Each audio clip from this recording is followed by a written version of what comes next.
bigante.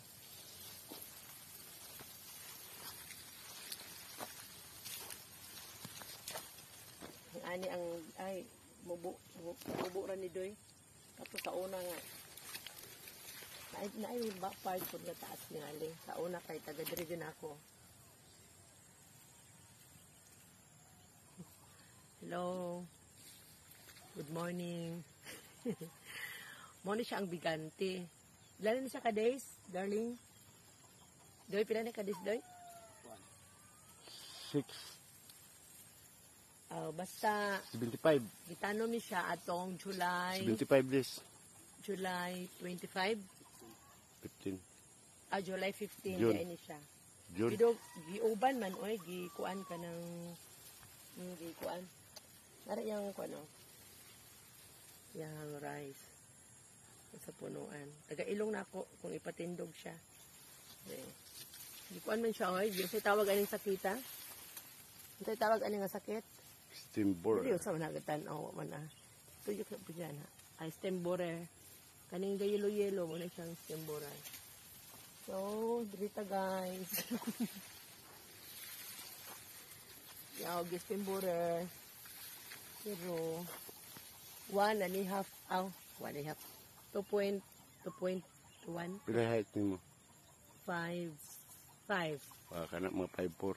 5 pero amot lang. Maula mo kubutag 5 kasi 4.11. Dili ka 4'7"? Hoy! 5 ko, 5. Good. Ano siyang, kung taga ilong, taga mata, ay matuslok pidaan niya ang 4.11 or 4.5. Ito na kaminit. Hapit magdos? Sabutag 3. Dito guys. Kira mo nabutag music. Subay ko sa amo ang bigante. Wa gimi kaapas sa presyo nga 28 oy saan na lang man nga si Marcos iya man 40 ang kilo sa bugas so mahitabo okay ra basta ang libre ang mga bugas. Uy, naay taga agtang. Iya daw i-presyo ang bugas 40, di daw mag-ubos sa 40. So ang kilo na sa humay na siya sa mga 18.